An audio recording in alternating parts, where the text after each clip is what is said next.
So, I mean, since it's Friday, I decided to take it back. Let's go back. Back into time. Nah, baby, not baby. Yo, cue that flashback music. Cue that flashback music.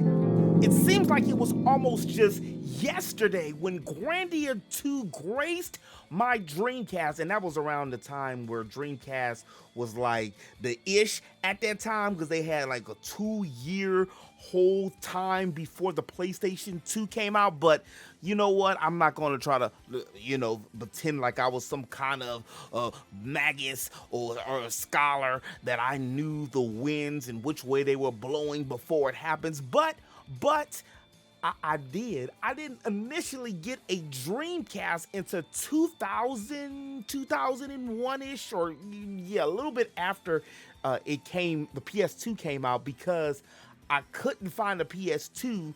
And at the time, the Dreamcast had Skies of Arcadia, Shenmue, Phantasy Star Online with the network adapter, the first of its type Dreamcast. He was ahead of his time. We seen you. Sonic Adventure 1 and 2, Power Stone. I already said Skies of Arcadia, right? And this game, Grandia II, which was a lot better than I was expecting it to be. Grandia is the spirit successor to the popular but hidden gem PS1 game that dropped in like 1996-97. Around that time, Grandia 1, which was a great adventure, especially if you like those dungeon crawling triple OG type of animations with the sprites and with the turn-based action with the bright colors. I mean, back in the day, y'all, this was really that thing. We had just come off of the Sega Genesis, and we had just legit come off the Super Nintendo, which was only a mere 16 bits. To see these fully colored 3D worlds and models,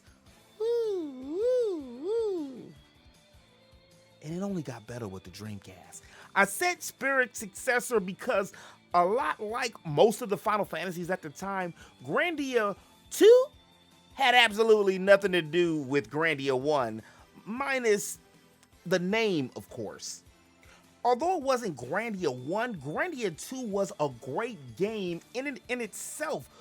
Great characters, a solid plot, and a staple RPG for the Dreamcast at the time. Matter of fact, if you like RPGs and you had a DC, that's a Dreamcast abbreviation, then you should have definitely had Skies of Arcadia, Shenmue, and Grandia 2. At the time, I really didn't want to see, real looking people. Sorry, Shenmue. I was still in my anime phase. Not that I'm still not in the anime phase. The story really didn't reinvent the wheel, but it was kind of how everything came together that made Grandia 2 have heart. And there's some other stuff. I mean, there was 2 waifus. If you like the good girl, or if you like the bad girl, it's kind of up to you. There was that too. In a world shaped by the Battle of Granis, which was always kind of, Grandia, Granis, anyway, the god of light, and Volmor, the god of darkness, Grandia 2 follows, again, I kind of like skipped over it, I got a little excited, Ryudo, who's a sarcastic geohound, which in this story means mercenary, and his talking bird that I don't really remember too much from, except that opening scene where he drops him in. Psyche, or Sky is SKYE, like Psyche, Sky. It's kind of clever. Ryudo. The story starts where Ryudo is hired as an escort for Elena, a devout songstress with these weird Cocoa Puff things on the back of her head, who also acts as a songstress of Granis, who participates in these grand, like, light of goddess rituals. However, of course, the ritual goes awry and Elena becomes possessed by a small piece of Valmore, which sets in motion the whole journey to get these pieces, remove these pieces, and save this girl and the world from the resurgence of the darkness. Later on, you meet some more characters like a beast man named Murig. It's been a while, y'all. I can't remember the man's name. Who was searching for his lost sister, and then, of course, as the RPG, becomes an ally to Ryudo, and, you know, he kind of represents the tank. He's a beast man. What you want from him, to be a healer? Rowan, a mysterious young boy with a mysterious past and like the blondest hair I've seen in millennia, which is the embodiment of the wings of Velmore, which is residing inside of Elena. So if y'all thought the whole Pyra and Mithra thing had already been never been done, I said had never been done, well, it had been done before. She initially is the antagonist, but becomes this vital role inside the story, mainly because, remember I said that it was a love triangle? You have multiple options for waifus. Tio, which is like the cool Neon Genesis Rei Aoyami type of character. Like, she's an automaton. So the main thing I remember of Tio is them damn rings that used to hit. Memories. Tio was originally created to serve Valmore, because it seems like everybody had like a hand in the cookie jar when it came to the darkness. You know, it does lie within the hearts of man and beast men, apparently. As far as the battle system, Grandia II was renowned, and kinda to this day, don't talk about 3, was renowned for its real-time strategy and dynamic battle system.